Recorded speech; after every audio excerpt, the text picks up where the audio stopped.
Всем привет, я Марина и с вами Школа Сакрамел. У клиента разросшийся гипонихий, вы не знаете, что это такое и что с этим делать, смотрите в этом видео. Поехали! Сегодня убитые ногти, и убиты они моей моделью. Она самостоятельно выполняла покрытие гель-лак в домашних условиях и неправильно его снимала, чересчур перепиливая аппаратом. Самое главное, что на данных руках очень разросшаяся кожа под ногтевой пластиной – гипонихий. Гипонихий – это продолжение ногтевого ложа, а значит, он пронизан капиллярами. Его нельзя ни ковырять, ни убирать, ни срезать. Максимум, что мы можем сделать – аккуратно подпилить длину и оставить так. Есть определенные особенности при работе с ним. Например, мы не можем сделать короче длину, чем свое ногтевое ложе. Так почему же появляется этот самый гипонихий? Когда у клиента ногти длинные, ногтевое ложе пытается защититься, разрастается, увеличивает свою длину, чтобы компенсировать нагрузку, которая приходит на свободный край. То есть вероятность разрастания гипонихия намного выше у тех людей, кто носит длинные ногти, а также у тех, у кого само по себе ногтевое ложе длинное. Очень неприятно, когда повреждается гипонихий.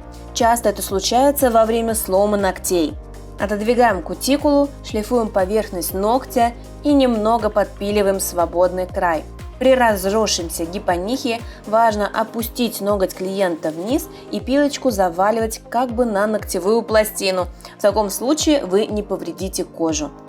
Для чего мы таким образом опиливаем ноготь, оголяя гипонихий? Для того, чтобы впоследствии подставить форму правильно, не под него, чтобы не было затеков. При затеках велика вероятность того, что клиент будет их ковырять изнутри и таки отковыряет этот гипонихий и повредит его.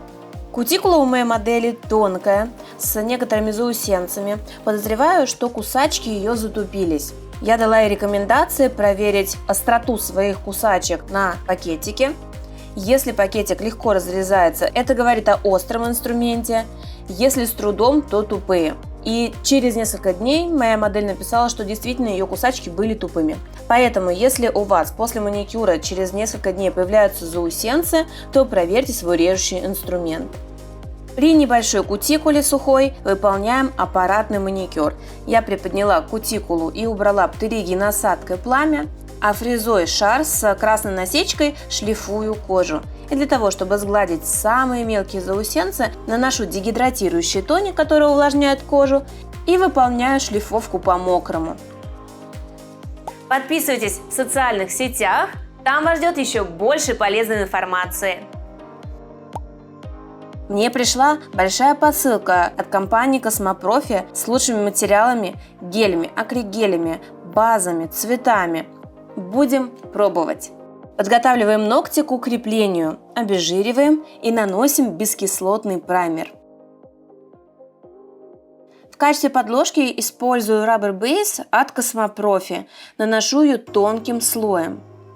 Ногти у моей модели истончены, поэтому в таком случае не рекомендуется объемный выравнивающий слой.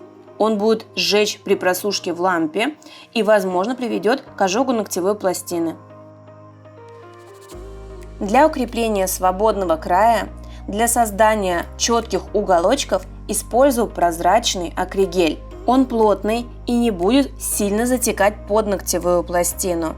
По воздуху формирую отсутствующие углы. Как правило, акригель не так сильно жжет при полимеризации в лампе, что является несомненным плюсом при таких ногтях, как у моей модели. И несколько слов о том, как правильно снимать искусственное покрытие, чтобы ногти не были такими истонченными. Не снимайте сразу фрезой до ногтя. Снимайте 80-90%, а оставшиеся 10% аккуратно дорабатывайте пилкой с мягким абразивом 240 грит. Тогда ногти останутся целыми. Для указательного будем использовать форму. Ее необходимо правильно вырезать по форме свободного края. Поэтому вырез может быть несимметричным. В этом случае важно поставить форму между ногтем и гипонихием, а не под него. Если вы установили верный шаблон, клиенту не будет больно. Если он говорит, что ему неприятно, форма упирается в кожу Это говорит о том, что форма все-таки опустилась и давит. Нарастили свободный край, обезжириваем и придаем форму. Не смотрю на толщину изнутри. Сейчас моя задача сделать четкий квадрат, а затем выпилим толщину насадкой.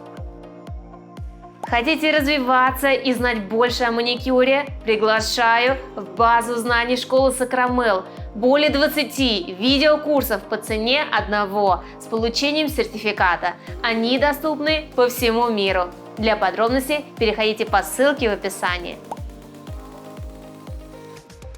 Для выпиливания использую тонкую керамическую насадку. В положении форвард совершаю движение справа налево, вычищая все изнутри. И это важный момент при работе с ногтями с разросшимся гипонихием. Я хорошо оттягиваю передний валик и работаю аккуратно, чтобы фреза не касалась кожи. Иначе можно также повредить гипонихи. Будьте предельно аккуратны в этот момент. На указательном нам ничего опиливать не пришлось, потому что благодаря подставленной форме изнаночка чистая. Выполнили укрепление свободного края. Теперь необходимо достроить архитектуру. Для этого буду использовать очень красивую камуфлирующую базу с шиммером. Промазываю полностью ноготок для увлажнения и ставлю каплю на апекс. Практически свожу на нет на свободный край, там не требуется объем материала, потому что есть акригель. Дорабатываю тонкой кистью, прохожусь по боковым пазухам, а также распределяю архитектуру. Укреплять можно не только гель-лаком, также гелем или акригелем. Новичкам будет проще работать базой, она легко распределится и не будет затеков в зоне кутикулы, а также хорошо проносится. После просушки обезжириваем поверхность и приступаем к дизайну. Для него мне понадобится белый оттенок, ставлю его на палитру и будем делать стилизованный френч. Без тонкой кисточки с длинным ворсом не обойтись. Чем длиннее ворс, тем длиннее будет линия. Повторяем выбранный орнамент на всех ногтях.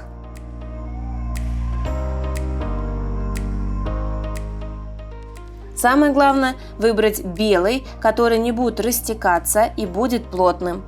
Дополняю дизайн золотой полоской посередине.